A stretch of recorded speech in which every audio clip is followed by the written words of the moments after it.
945. The forests near Iskarostan.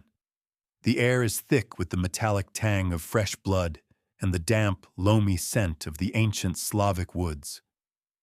There is no grand battlefield, no clash of shining armies, only a muddy clearing dominated by two young birch trees, their slender trunks bowed to the earth like supplicants before a terrible god.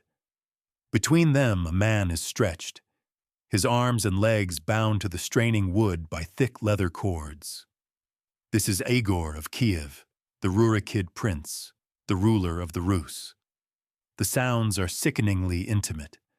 The wet tearing of sinew as the trees, released, spring upright. The sharp, percussive crack of bone snapping under inhuman tension. And finally, a guttural, choked scream that is swallowed by the indifferent wilderness. This is not a warrior's death. It is an execution. It is a sacrifice. The men watching, the Drevlians, their faces grim under thick beards, see this as an ending, the final payment for the prince's insatiable greed. They do not know that they have just witnessed a beginning. They have not merely killed a man. They have torn a hole in the fabric of their world, and into that vacuum is about to step a force of nature they cannot possibly comprehend. In Kiev, miles away, a woman will soon receive the news.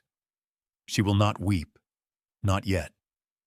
Instead, a cold, still clarity will descend upon her, the terrifying calm of a frozen river that hides a crushing current beneath. The death of her husband is not just a personal tragedy. It is a declaration of war against her son's future, against the fragile entity called the Rus, and against her own right to exist. The Drevlians believe they have slain a wolf, but they have just awakened a dragon.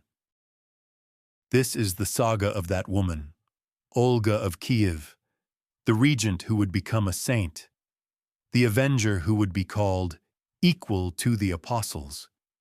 Her story is a chilling paradox, a narrative written in blood and holy water, a testament to a will so absolute it could hold a nascent empire together with one hand while orchestrating a symphony of slaughter with the other. To understand this woman, we must confront the central, burning question that echoes through the centuries. How could a figure later venerated by the Orthodox Church, a pillar of faith and a vessel of divine grace, unleash a revenge so meticulous, so theatrical, and so breathtakingly cruel? Was her piety a mask for a politician's ruthlessness, or was her savagery a necessary crucible, the pagan fire required to forge a Christian state?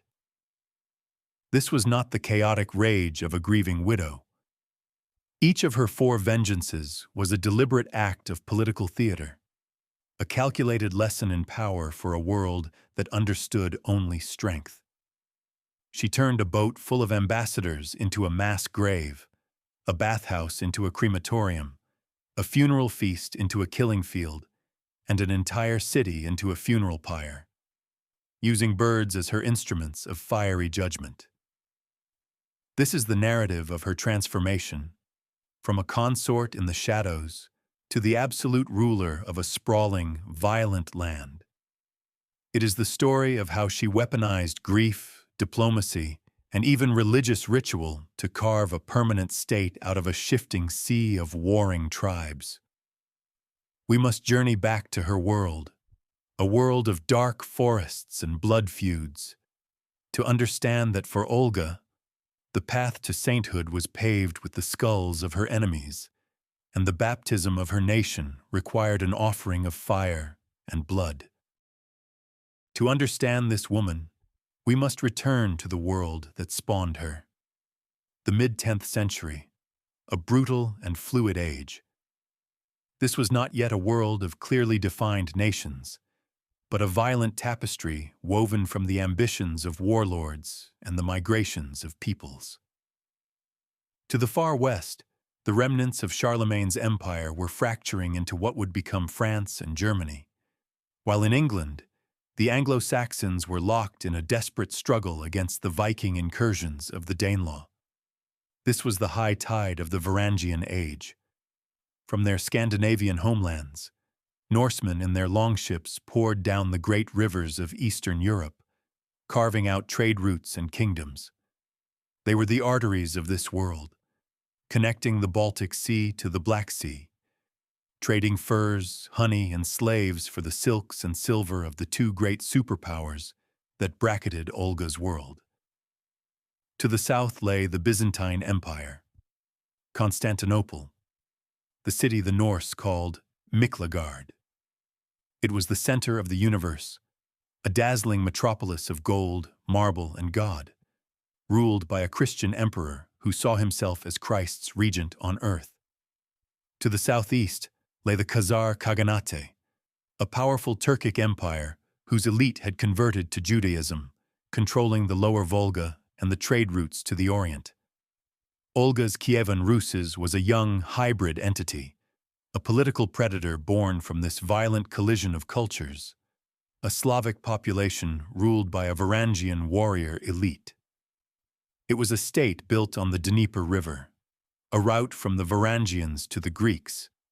Its wealth derived from controlling this flow of goods, and most importantly, from the brutal extortion of tribute, the Polyudi, from the surrounding Slavic tribes. This was a world where power was not inherited by divine right, but seized and held by the sword. It was a pagan world, animated by the thunder god Perun and the forest spirit Leshy, where oaths were sworn on weapons and blood feuds were a sacred duty. It was into this unforgiving landscape that Olga was thrust, a world where the Khazars, the Pecheneg nomads of the steppe, and the mighty Byzantine Empire were not distant concepts but existential threats, and the greatest danger of all was the tribal chaos simmering right outside Kiev's wooden walls. The chronicles are famously silent on her origins, a void that only amplifies her mystique. The primary chronicle, written centuries later, states simply that Igor was brought a wife from Pskov, named Olga. This laconic entry hides a universe of possibilities. Pskov, a city in the far northwest near present-day Estonia, was a land of dense forests and misty lakes, a frontier territory where Slavic, Finnic, and Norse cultures bled into one another. Tradition holds that she was of Varangian, or Viking, lineage, and her name, derived from the Old Norse Helga, meaning holy or blessed, certainly supports this. This was not the world of Kiev's burgeoning trade and politics. It was a harsher, more elemental place. To be a woman from Pskov in the early 10th century was to understand survival at its most fundamental level. It meant knowing the language of the forest and the river, understanding the brutal logic of tribal alliances, and recognizing that a woman's influence was not granted by birth, but earned through intelligence and strength of will. Some later, more romanticized tales describe her as a simple fairy woman whom the young Prince Igor met by chance, captivated by her sharp wit when she rebuffed his advances. While likely apocryphal, this legend hints at a core truth. Her primary weapon was always her mind. She was not born a princess. She was forged in a world that demanded cunning.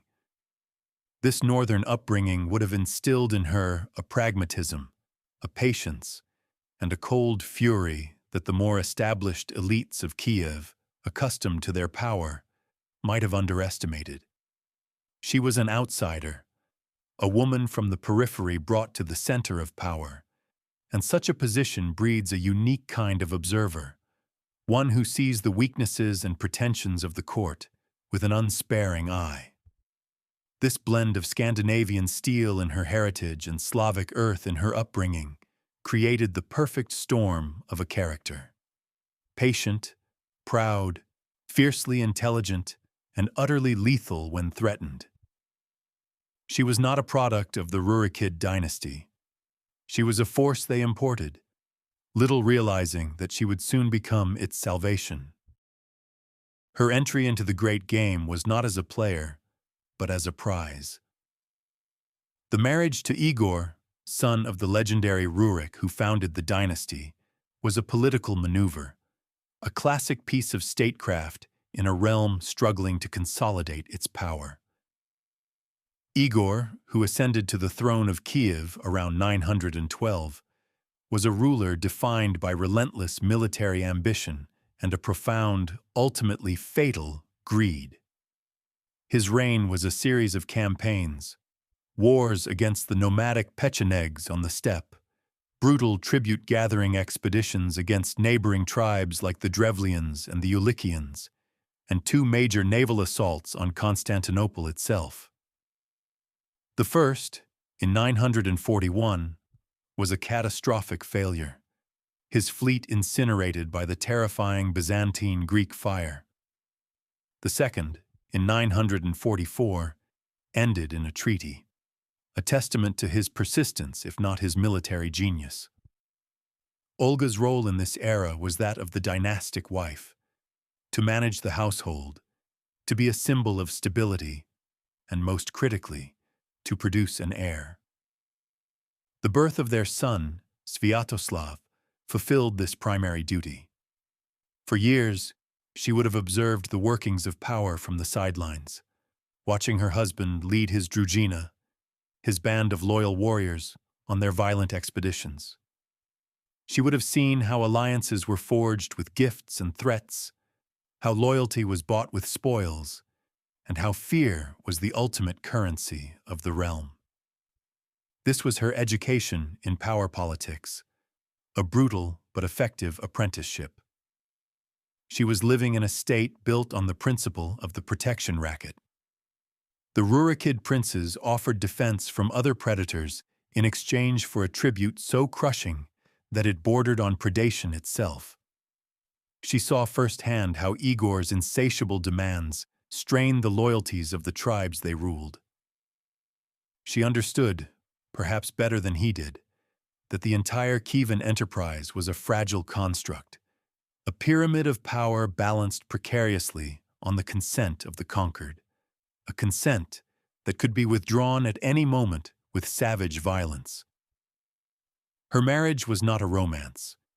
It was her university, and the subject was the brutal calculus of survival in a land held together by fear and steel.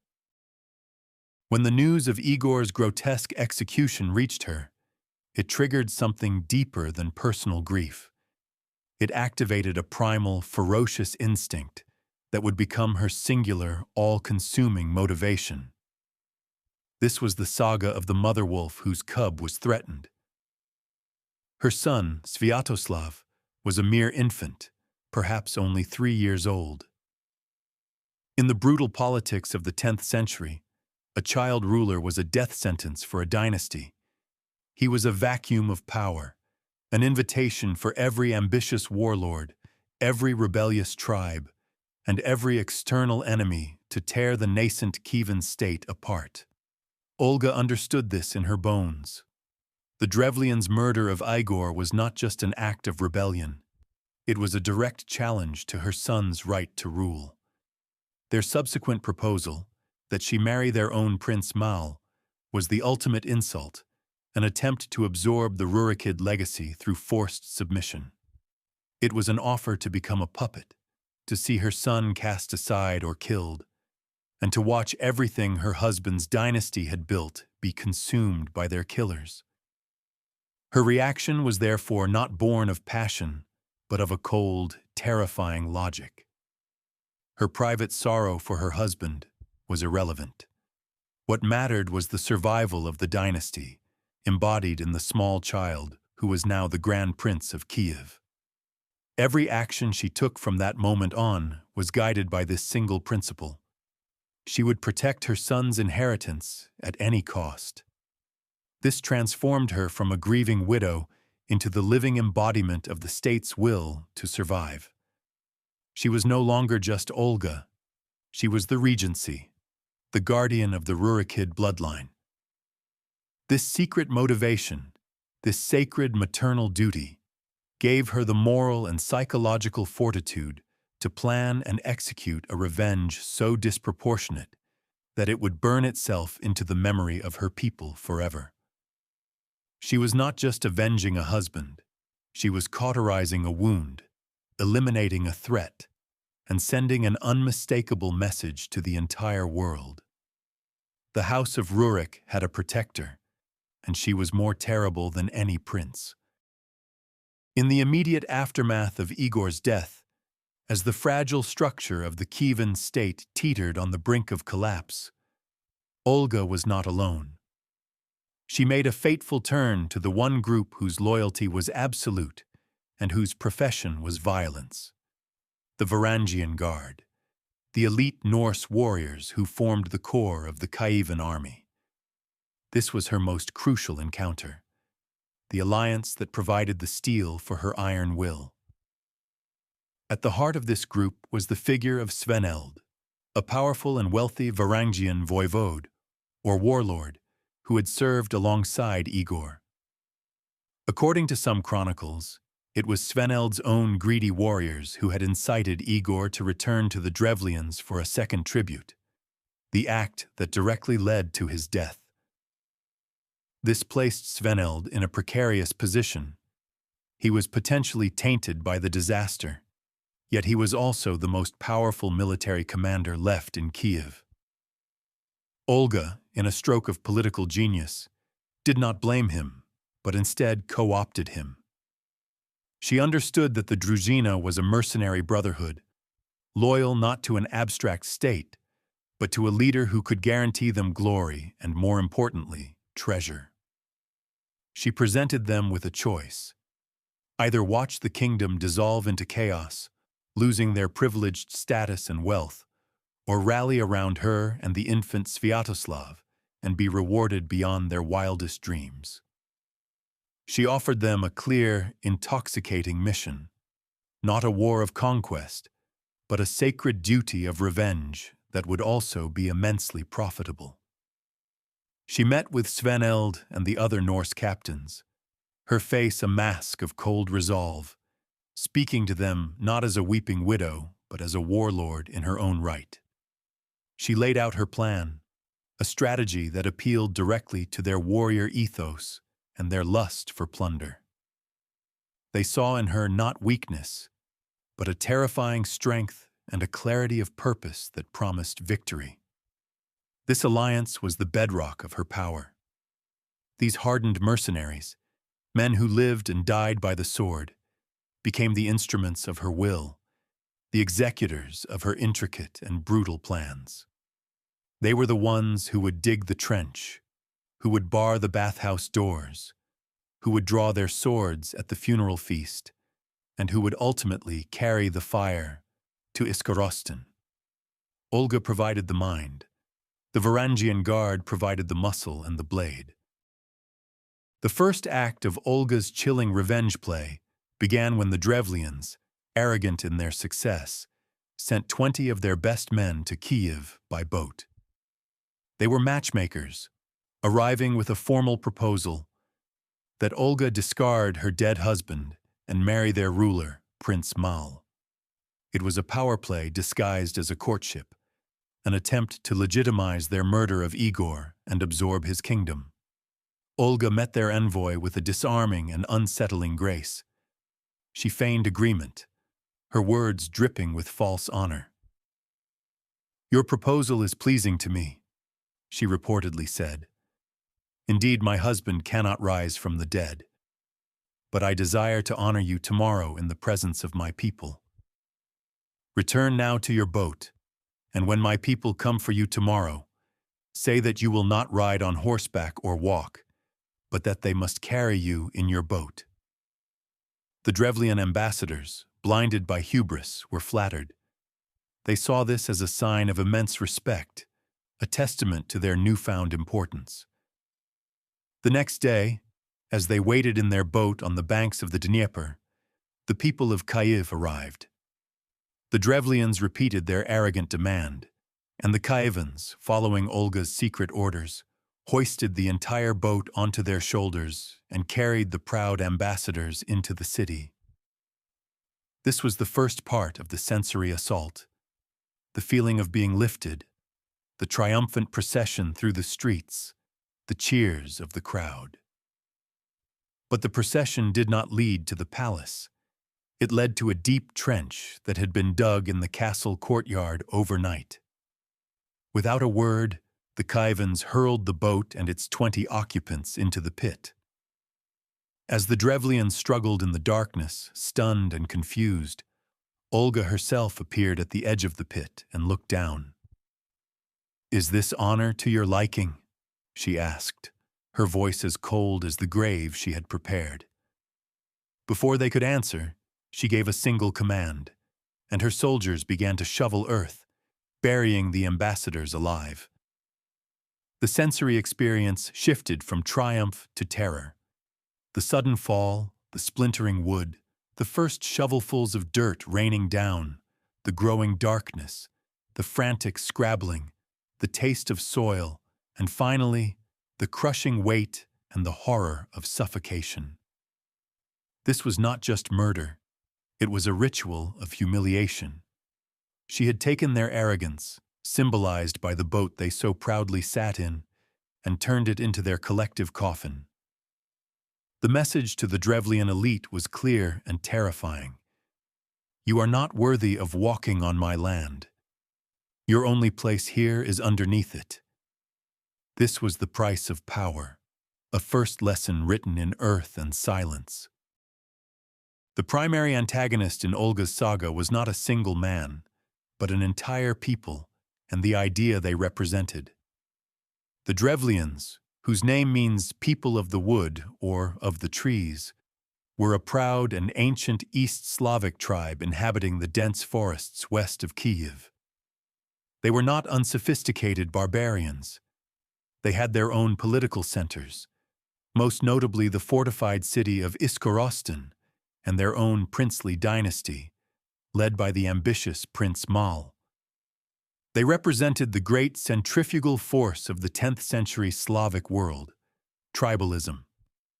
While the Rurikid princes of Kiev were attempting to build a centralized, multi-tribal state, a macro-level entity held together by military force and the control of trade routes, the Drevlians embodied the fierce independence and resentment of the component parts. They had been subjugated by Igor's predecessor, Oleg, and had paid tribute to Kiev, but they had never been truly broken. Their relationship with the Kievans was one of a conquered people seething with resentment against an occupying power they viewed as foreign and rapacious. Igor's fatal mistake was in seeing them merely as a source of revenue to be squeezed, failing to appreciate the depth of their pride and the danger of their desperation. From a geopolitical perspective, the Drevlian rebellion was an existential threat to the entire Kievan Rus's project. If they were allowed to successfully kill a Kievan prince and get away with it, it would be a signal to every other subjugated tribe, the Radomichians, the Viatikians, the Severians, that the Rurikid grip was weak. The entire fragile structure of tribute and control would collapse, and the nascent state would dissolve back into a chaotic sea of warring tribes. Prince Mal's proposal to marry Olga was not just personal ambition. It was a strategic move to usurp the Rurikid's centralizing authority and reassert the primacy of the tribal model. Olga's war against the Drevlians was therefore far more than a personal vendetta. It was a brutal, programmatic war against the very concept of tribal separatism.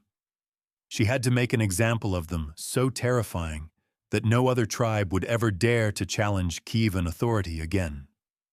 The Drevlians were not just the killers of her husband. They were a cancer on the body politic of the Rus, and Olga's solution was to cut it out with fire and sword. Having buried the first delegation, Olga immediately set the trap for the second. With a chillingly calm demeanor, she sent a message to the Drevlians, who were still unaware of their ambassador's fate. She informed them that she had accepted their proposal, but required a delegation of their most distinguished men to accompany her back to their lands, lest the people of Kiev refuse to let her go. Her performance was flawless. She was the grieving widow, the vulnerable woman bowing to the inevitable, a prize to be claimed. The Drevlians, their egos stoked, dispatched a party of their highest-ranking nobles and chieftains. When they arrived in Kiev, Olga commanded that a bathhouse be prepared for them so they could wash away the grime of their journey before being presented to her. This gesture was steeped in the traditions of Slavic hospitality, a sacred ritual of welcome. The Drevlian elders, powerful and respected men, entered the wooden bathhouse, anticipating a warm reception and a political triumph. The sensory experience was one of relief and comfort. The heat from the stones, the steam billowing around them, the fragrant scent of birch branches used for the cleansing ritual, the murmur of relaxed conversation as they shed their armor and their suspicions. But as they bathed, the doors were barred from the outside.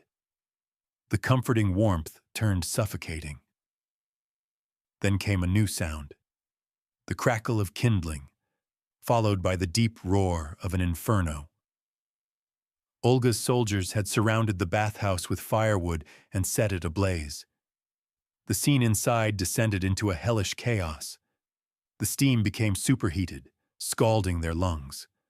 The wooden walls glowed red, then burst into flame. The air filled with the acrid smell of burning pine and human flesh. The sounds of panic, the screams of men being boiled and burned alive, were answered only by the triumphant roar of the fire.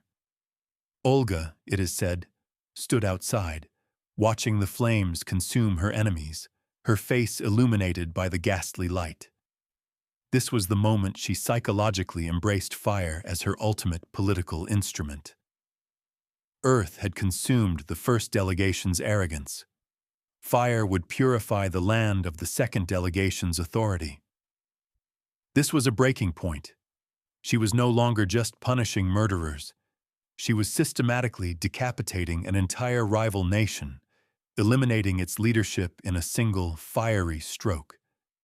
It was an act of such calculated barbarity that it transcended mere revenge and became a form of dark, political alchemy.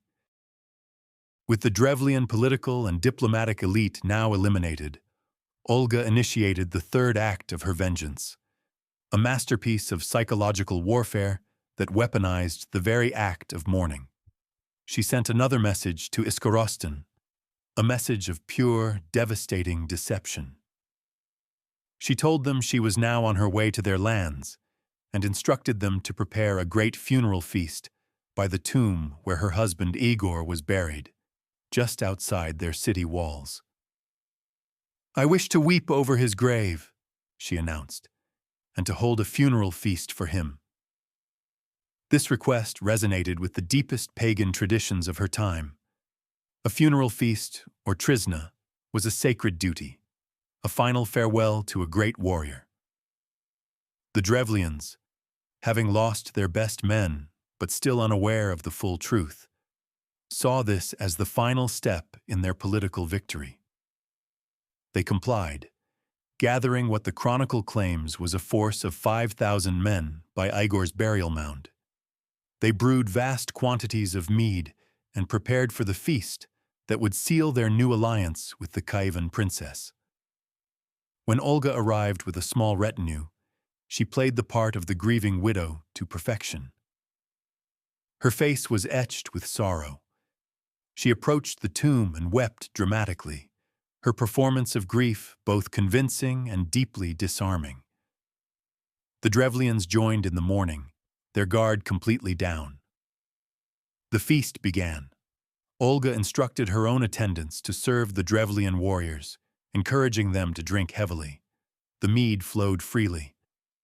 The mood shifted from somber to celebratory. The Drevlians, believing they were cementing their triumph, drank themselves into a stupor. The sensory atmosphere was one of drunken revelry.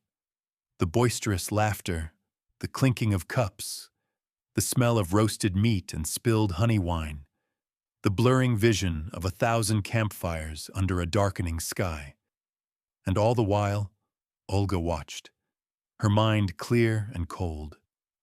When they were, in the words of the chronicler, heavy with drink, she gave a quiet signal. Her soldiers, who had remained sober, drew their hidden swords. The revelry turned into a bloodbath. The slaughter was merciless and swift. The Drevlians, unarmed and uncoordinated, were cut down where they sat. The sounds of celebration were replaced by the screams of the dying. Olga had turned their victory party into a mass sacrifice. She had used the sacred rites of mourning as a lure, transforming a symbol of peace and remembrance into an instrument of mass murder. This act demonstrated her genius for manipulation, her ability to exploit the deepest cultural norms of her enemies to orchestrate their destruction. The final act of vengeance was the climax, the apotheosis of Olga's strategic and psychological genius. Having massacred 5,000 Drevlian soldiers, she marched her main army to their capital, Iskorostan, and laid siege to it. But the city was well fortified, and its remaining inhabitants, now fully aware of the fate that awaited them, fought with the courage of despair. The siege dragged on for a year without success. Brute force was failing, so Olga switched her tactics from the sword to the mind. She sent a message to the besieged city, a sudden and shocking offer of peace. "Why do you persist in holding out?" she asked. "All your other towns have surrendered to me and are paying tribute. You alone wish to starve to death." She then made a deceptively modest demand. "I will not impose a heavy tribute on you as my husband did," she said. "I ask only for a small gift. Give me 3 pigeons and 3 sparrows from each house." The people of Iskorostan, exhausted and starving, were overjoyed. This tribute seemed bizarre, almost nonsensical, but it was infinitely better than annihilation. They eagerly collected the birds from their homes and sent them out to Olga as a symbol of their submission. Here, Olga's plan entered its brilliant and terrifying final phase.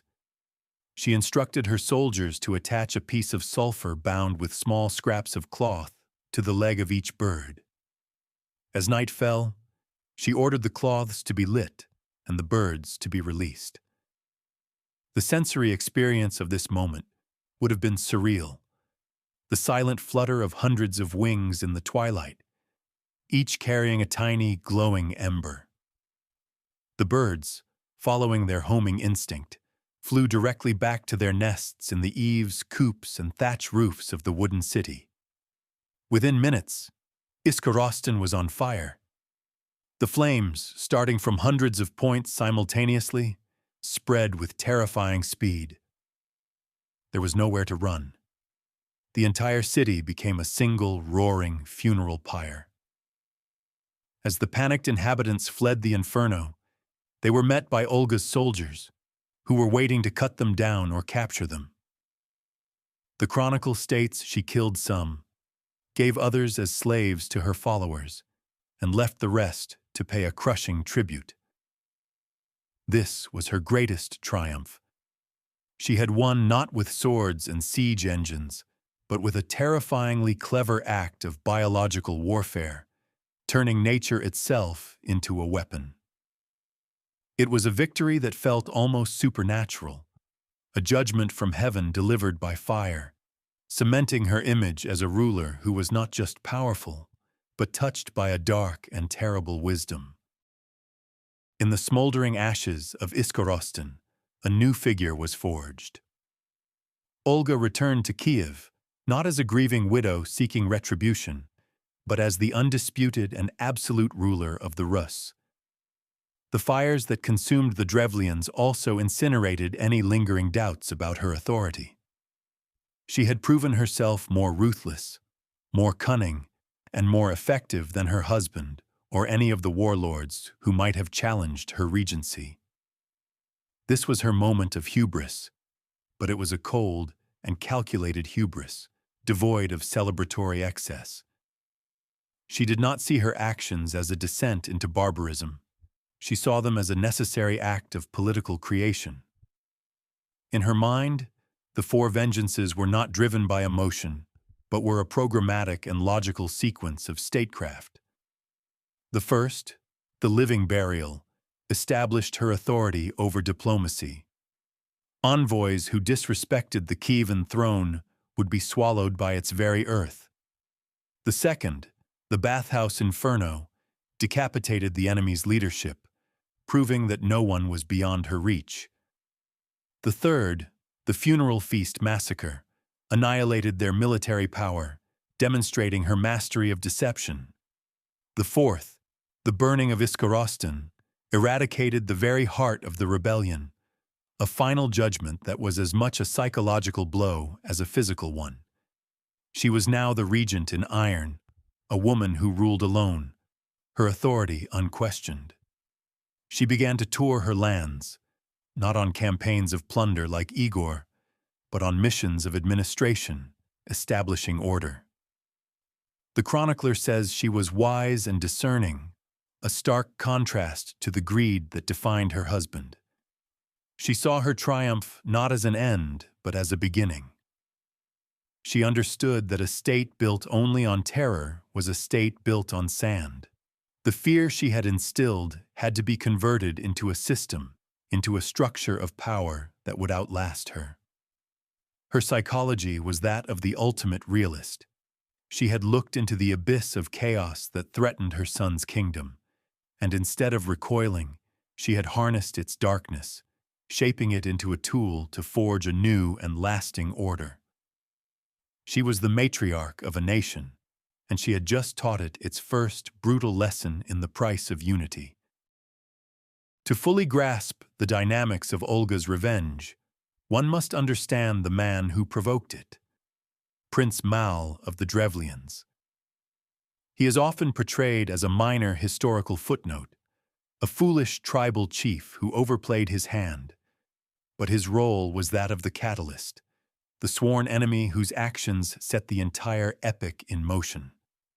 Mal was not simply a rebellious warlord. He was the head of a rival dynasty with its own claims to legitimacy and territory.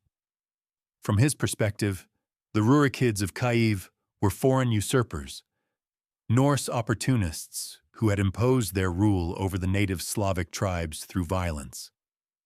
The tribute demanded by Igor was not a tax for protection, but simple extortion, a bleeding of Drevlian resources to enrich a Kievan elite. When Igor, having already collected the agreed-upon tribute for the year, was goaded by his greedy retainers into returning for a second helping, it was the final indignity. Mal and the Drevlian elders convened a council. Their decision, as recorded in the primary chronicle, reveals their mindset. If a wolf comes to the sheep, he will take away the whole flock one by one, unless he is killed. So it is with this man. If we do not kill him, he will destroy us all. Their execution of Igor was a calculated political act, a declaration of independence, and, in their eyes, a preventative measure for the survival of their people. Where Mal made his fatal miscalculation was in his assessment of Olga. He saw her through the patriarchal lens of his time. She was merely a woman, a widow, a political pawn to be absorbed. His proposal to marry her was, in his mind, a brilliant strategic move. It would neutralize the threat of Kievan retribution, legitimize his rule, and unite the two most powerful polities in the region under his authority. He completely failed to see the person behind the position. He did not comprehend her connection to her Varangian military, her fierce maternal instinct, or the sheer force of her intellect. The personal drama between them was a clash of two worldviews. Mal, the representative of the old tribal order, believing he could absorb the Kievan state through the traditional method of a political marriage, and Olga, the architect of a new, centralized power, who understood that such challenges could not be negotiated, only annihilated. Mal's ambition was the spark, but Olga's will was the inferno. He thought he was playing a game of chess for a kingdom, but he was facing an opponent who was about to burn the entire board. After the fire and the sword came the pen and the ledger. Olga's true genius as a ruler was revealed not in the spectacular violence of her revenge, but in the methodical and revolutionary reforms she implemented in its aftermath. Her vengeance had been the destructive phase of her state-building project. Now came the constructive phase. She understood that a kingdom held together solely by fear would eventually disintegrate. To create a lasting state for her son Sviatoslav, she needed to replace the chaotic and deeply resented system of polyudi, the tribute-gathering tours that had cost her husband his life, with a predictable, systematic, and inescapable system of governance. She embarked on a grand tour of her vast domains, not to plunder, but to organize. Her first and most significant reform was the establishment of pogosti. These were not just administrative centers, but fortified trading posts, logistical hubs, and tax collection points, strategically placed throughout the lands she controlled, particularly in the newly conquered Drevlian territory. Each pogost was a physical manifestation of Kievan authority, a permanent presence where previously the prince's power was only felt during a brief, violent visit. This was a radical shift from a nomadic, extortion-based rule to a sedentary, bureaucratic one. Complementing the pogosti, she established uroki, which were fixed, regular tributes. No longer would the amount of tribute depend on the whim of the prince or the greed of his retinue. Now, each tribe and region knew exactly how much they owed and when it was due. This act, while still a form of taxation, introduced an element of predictability and, in a strange way, fairness into the system. It transformed the relationship between the ruler and the ruled from that of a predator and its prey to something more akin to a state and its subjects. This was the very beginning of a formal legal and administrative framework for the Kievan Rus. She was building the skeleton of a modern state, creating the infrastructure that would allow for the efficient collection of resources, the administration of justice, and the projection of power.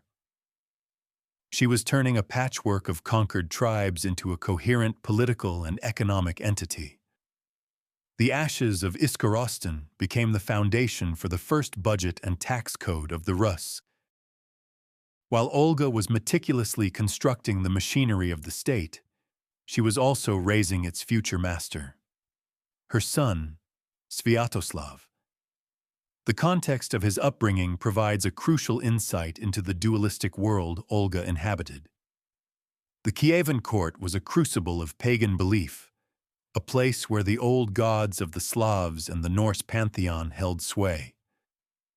The supreme deity was Perun, the god of thunder and war, whose idols stood on the hills overlooking Kiev. Oaths were sworn on his name, and his favor was sought before every battle.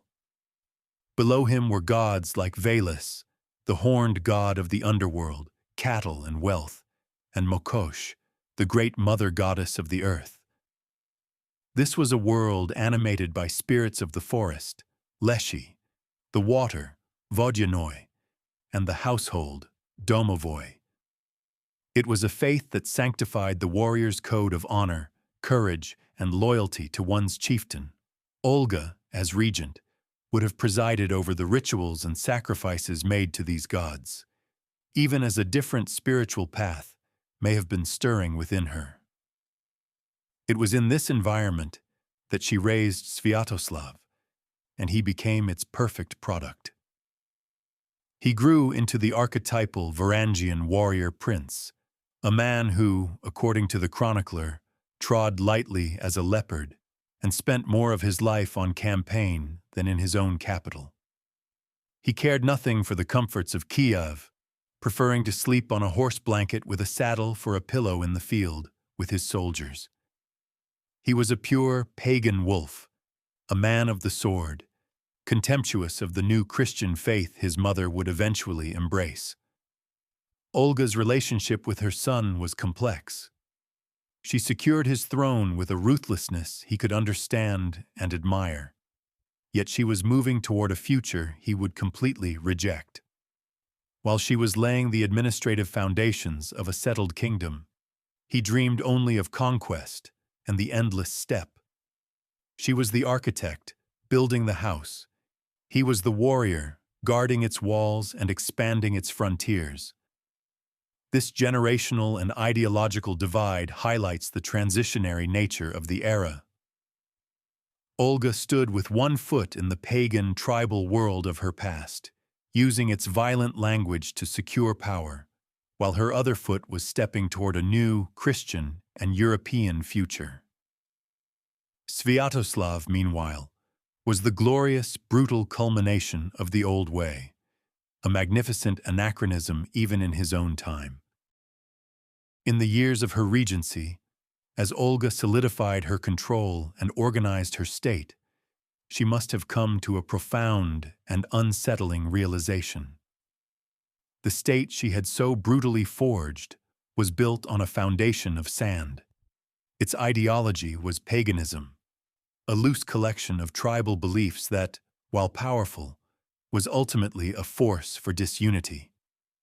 Each tribe had its own local deities and customs, and the pantheon led by Perun in Kiev was an imposed, rather than an organic, unifying faith. More critically, her pagan Rus was an outsider in the grand geopolitical game of the 10th century. To the south, the Byzantine Empire represented a completely different model of power, a universal religion in Orthodox Christianity, a sophisticated bureaucracy, a codified legal system, and a divine emperor. To the west, the nascent kingdoms of Europe were also embracing Christianity, creating a powerful, interconnected Christian commonwealth. Even the Khazars to the southeast had adopted a monotheistic faith.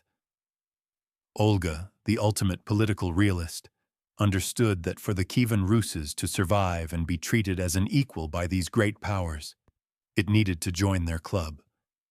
It needed a universalist ideology that could transcend tribal loyalties and a divine patron more powerful than the thunder god on the hill. The call of Constantinople was not just a spiritual whisper. It was a deafening political siren song. Adopting Christianity would bring with it a written language, Old Church Slavonic, a legal framework based on Roman and Byzantine law, and most importantly, a powerful political alliance with the wealthiest and most prestigious empire in the world. It was a way to legitimize the Rurikid dynasty not just in the eyes of their own people, but on the international stage. The wooden idols of Perun could secure victory in a tribal war, but only the Christian god of the emperor could offer a permanent place in the civilized world. This realization was the harbinger of a new storm, a decision that would represent her boldest and most consequential act of statecraft, far surpassing even her fiery revenge. This new understanding prompted the most fateful act of Olga's reign, her journey to the heart of Orthodox Christendom, the great city of Constantinople. In the year 957, she led a large delegation down the Dnieper and across the Black Sea, not with a fleet of warships as her husband had, but as a petitioner and a diplomat. This was a calculated and radical shift in strategy. Igor had tried to take the city's wealth by force and failed. Olga would now attempt to acquire its greatest treasure, its faith and political legitimacy, through cunning and humility. The sensory experience of her arrival would have been overwhelming. After the vast, empty plains of the steppe and the wooden forts of the Rus, Constantinople was another world. It was a city of 1 million people, defended by the colossal Theodosian walls, Inside were marble forums, towering aqueducts, and the breathtaking dome of the Hagia Sophia, the Church of Holy Wisdom, which seemed to float, suspended from heaven by a golden chain. The air would have been thick with the smells of sea salt, exotic spices, and incense. The sounds would have been a cacophony of languages from across the known world, the chanting of priests, and the commerce of a global empire. This journey was an immense political risk.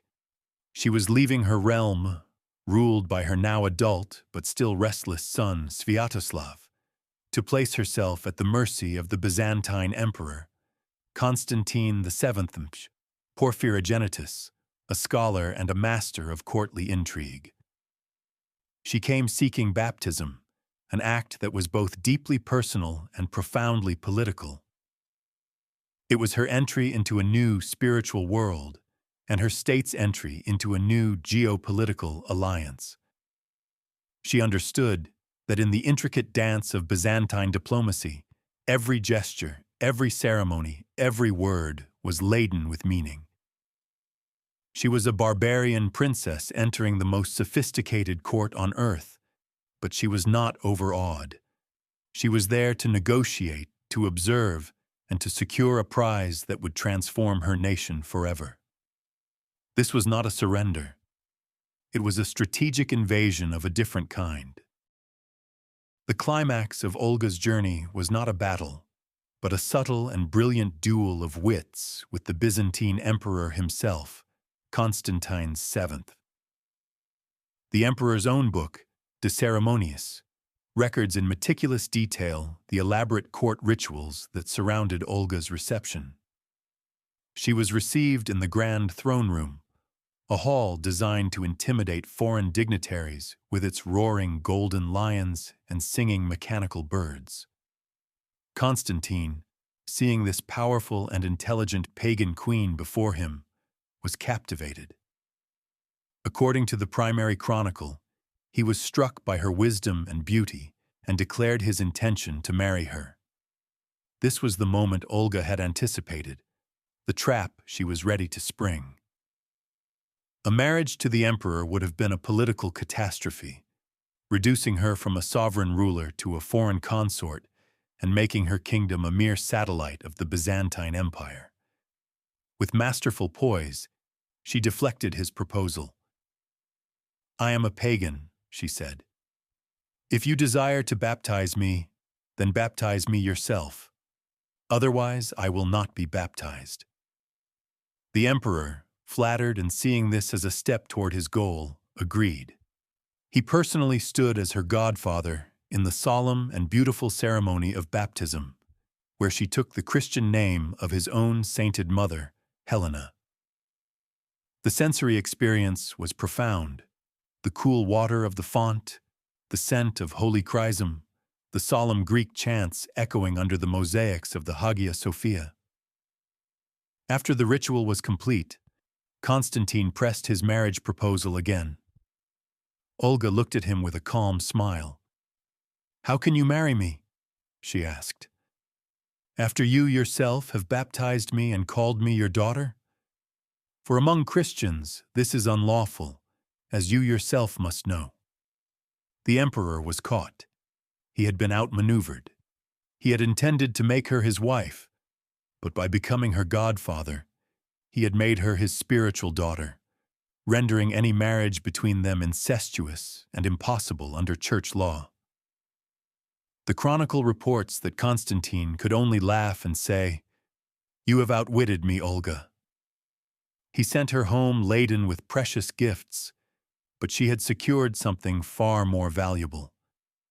She had received the legitimacy of baptism from the highest authority in Christendom, while simultaneously rebuffing his political control. It was a spiritual triumph and a diplomatic masterstroke, a defeat for the emperor that was, in reality, Olga's greatest political victory. Olga returned to Kiev a changed woman, bearing a new faith that she believed was the key to her people's future. But her nation was not ready to follow her. This was perhaps her greatest political miscalculation, or rather, the one battle she could not win with force or cunning, the battle for the soul of her own son. When she urged Sviatoslav to accept baptism, his response was scornful and definitive. "How can I accept a new faith alone?" he demanded. "My druzhina will laugh at me." For Sviatoslav and his warriors, Christianity was a religion of weakness, its central image a crucified God, its ethics of forgiveness and humility a direct contradiction of their warrior code. They were men who worshipped the axe and the sword, whose path to Valhalla was paved with battlefield glory, not prayer and piety. Sviatoslav's rejection sealed the fate of Olga's Christian mission in her own lifetime. He remained a staunch and defiant pagan, a fact that severely limited Olga's ability to promote her new religion. She became a prophet in her own land, a figure of immense authority who was nevertheless isolated in her most profound conviction. She could build churches, like the Church of Saint Sophia in Kiev, but she could not force a cultural revolution. She was the first Christian ruler of the Rus, but she presided over a fiercely pagan court and a pagan people. This period of her life must have been one of profound loneliness. She had brought back the light of a new civilization, but her own people, including the son for whom she had sacrificed everything, preferred the familiar darkness of their ancestral beliefs. She had successfully navigated the treacherous politics of her own world and outwitted the most powerful emperor on earth, but she could not command the spiritual allegiance of her own child. This was her final, personal cross to bear.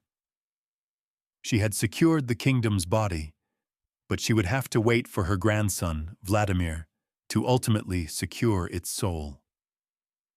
Her last years were spent as a respected but solitary figure, the Christian matriarch of a pagan dynasty, a seed of the future planted in a soil that was not yet ready to let it grow. Despite her spiritual isolation, Olga's authority as a stateswoman and military strategist remained undiminished to the very end. Her final great act came in the year 968, a moment that proved her indispensability to the state she had built. Her son, Sviatoslav, the perpetual warrior, was away on one of his beloved foreign campaigns, fighting the Bulgarians on the Danube, hundreds of miles from his capital. He had become obsessed with the idea of moving his capital from Kiev to the Danube, a richer and more strategic location in his eyes, famously declaring, "I do not care to remain in Kiev."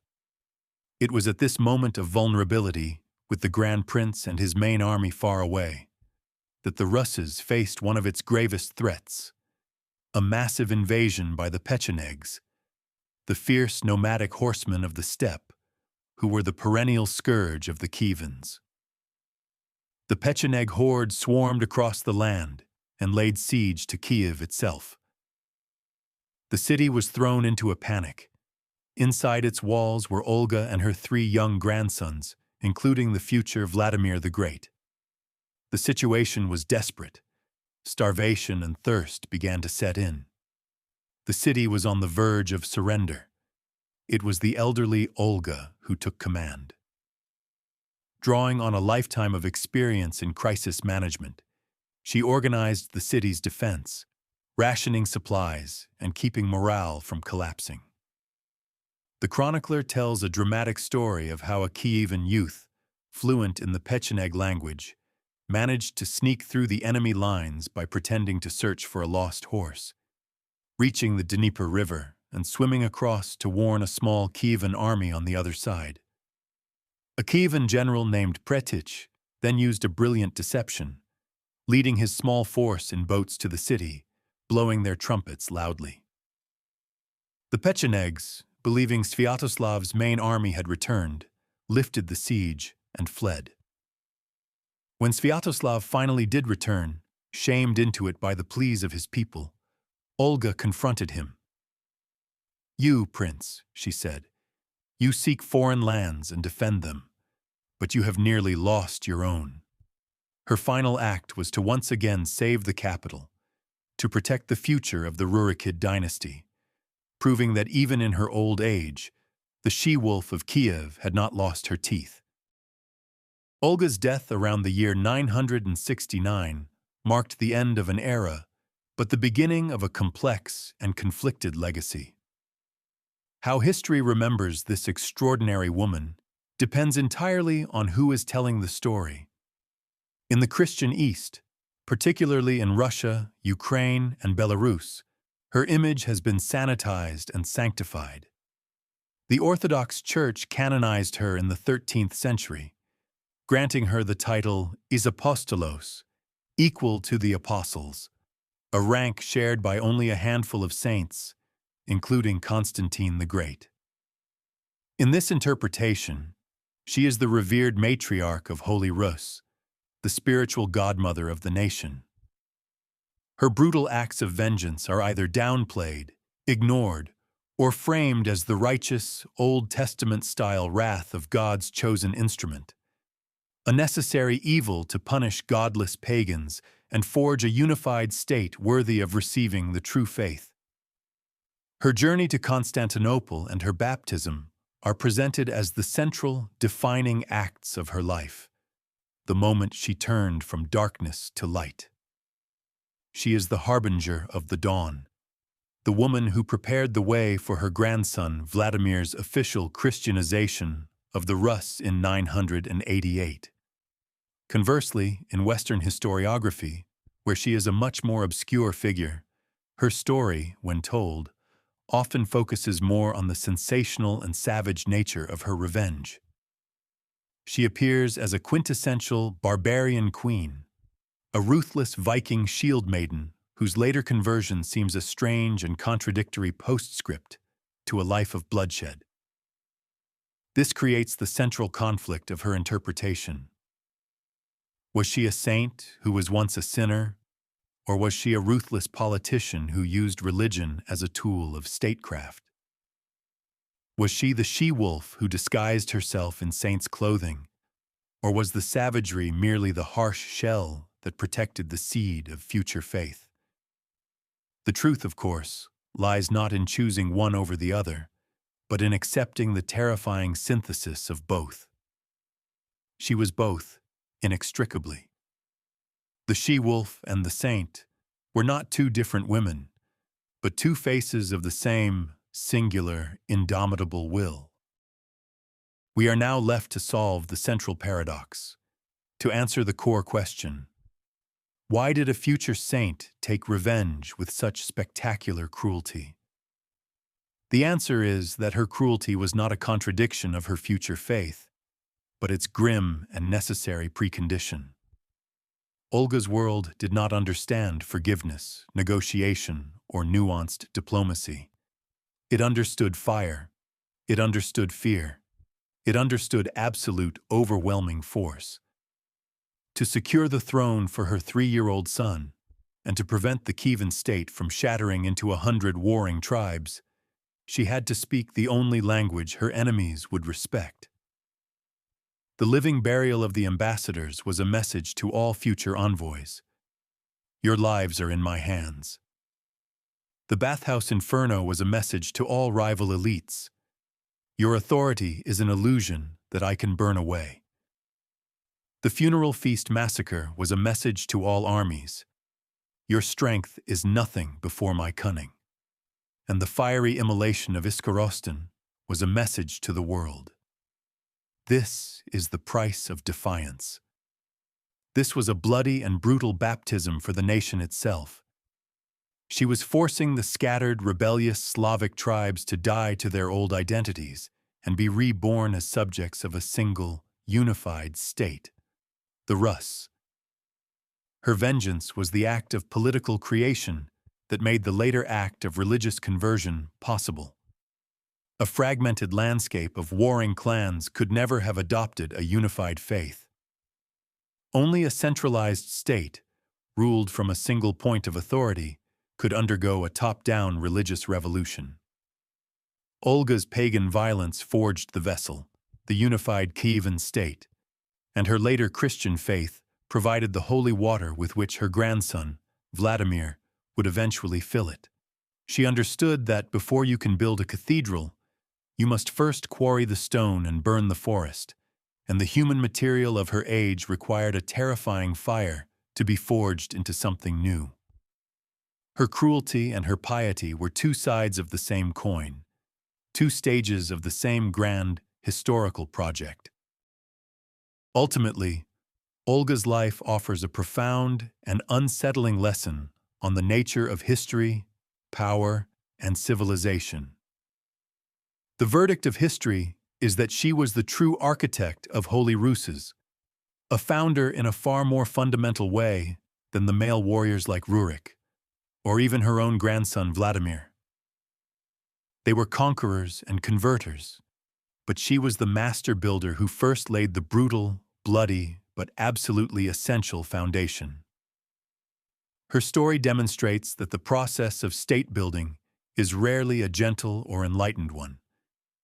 It is often a monstrous act, requiring a singular will capable of committing terrible deeds in the name of a future order. She teaches us that civilization is not a gift that descends peacefully from on high. It is a structure built upon a bedrock of conquered chaos, often by individuals who must embody the very darkness they seek to overcome. She stands as a testament to the idea that history can be bent by the force of a single, focused personality. Without her cold fury, without her patient and methodical planning, the Kievan Ruses would have likely imploded in the year 945, becoming a historical footnote, a failed experiment in statecraft. She was the necessary monster who paved the way for the saints. Her life is a study in contrasts. A woman in a man's world, a pagan who embraced Christianity, a barbarian who outwitted an emperor, and an avenger who became a saint. But above all, she represents the universal truth that the seeds of the future are often sown in the ashes of a terrible fire, and the path to order often leads directly through the heart of chaos. She did not just rule her time, she created the next one. The final frame, the image that lingers and encapsulates her entire saga, is not one of grandeur or piety. It is not the golden domes of Kiev or the solemn face of an icon. It is a starker, more powerful metaphor, born from the climax of her terrible vengeance. Imagine the smoldering, blackened ruins of Iskorostan the morning after the firestorm. The air is still thick with the stench of ash and death. Charred timbers jut from the ground like broken bones. The city of the Drevlians, a center of pride and defiance, has been erased from the earth, reduced to a whisper of smoke. And in the center of this absolute desolation, standing against the gray dawn, is the silhouette of Olga. In her hand, she does not hold a sword or a scepter. She holds a simple, rough-hewn wooden cross, a symbol of the new faith she will one day bring back from Constantinople. She plants it firmly in the scorched earth, amidst the graves of her enemies, amidst the ashes of the world she has just unmade. This single image contains her entire paradox. The cross, a symbol of forgiveness and sacrifice, rises from a landscape of perfect, unforgiving vengeance. It is a faith born from a fire. It is the future of Holy Russes being planted in the soil of a massacre. This is the shadow she casts across the centuries. The matriarch who used pagan fire to clear the land for a Christian God. The woman who turned bloodshed into baptism. And the saint whose halo will forever be illuminated by the flames of an unforgettable revenge.